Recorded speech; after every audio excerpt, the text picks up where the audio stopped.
don't want to follow that with penguin jokes. Friends, Romans, country, no, wait. Honored guests, fellow alumni, colleagues, campers, and friends. Thank you for the honor of participating at this level. To be joining in these occasions with these legends of Forest Lake is truly something special. My name is Jay Goldstein. To give you some reference, I attended camp with my two older brothers, Rick and Bill, starting in 1971. I was a camper, CIT, and junior counselor, totaling 5 years. Today I am serving the camp as the waterfront director. I have been invited. It is my great honor to speak to you about Mrs. Sally Confer, Bill's wife. It is said that behind every great man is a woman. Pushing. We just heard how warm, understanding, and nurturing Phil Confer was, but I'm sure you understand the concept of yin and yang. Good cop, bad cop. Mrs. Confer ran the camp office and business like Stalin ran Russia. The camp office was run like a well-oiled machine with no gear out of sync. At any time, Mrs. Confer could produce, from memory, every camper's entire family history, including all personal data, all relatives, their ages, their years of attendance, cabin assignments, activities, cohorts in crime, and of course, the current outstanding balance owed to camp. Long before computers, there was Sally Confer. With a pencil and a manual system of cards, ledgers, and lists, all things were known, organized, instituted, and completed. In no way am I here to say that I knew Sally Confer. However, there are some certain occasions that I was invited to spend some quality Sally time. You see, Sally, if I may be so casual, was a disciplinarian, the law, the judge, jury, and executioner. When and if you were summoned to the lodge to see Mrs. Confer, you knew that the guilty verdict had already been rendered, and there was no appeal. Yes, I did at least my share of my Sally time. Mrs. Confer never raised her voice, yelled, screamed, hit, bit, spit, or pulled hair. No, her weapon of choice was a textbook, professional, world championship version of the stink eye. What she did was make you melt from the inside out.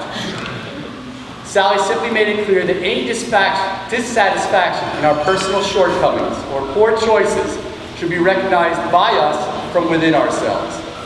I do not want to bore you with perhaps, let's say, the minor oversights or liberties, infractions, or perhaps bending of the rules that I may or may not have committed.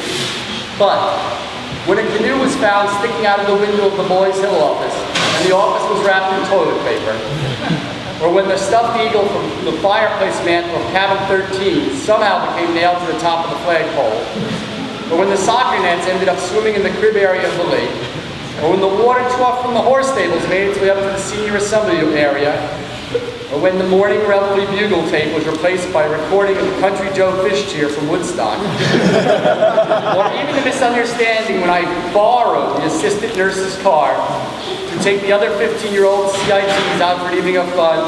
Yes, I did know Sally to a certain extent. More than my share of Sally time. To my memory, Sally Confer did not sweat.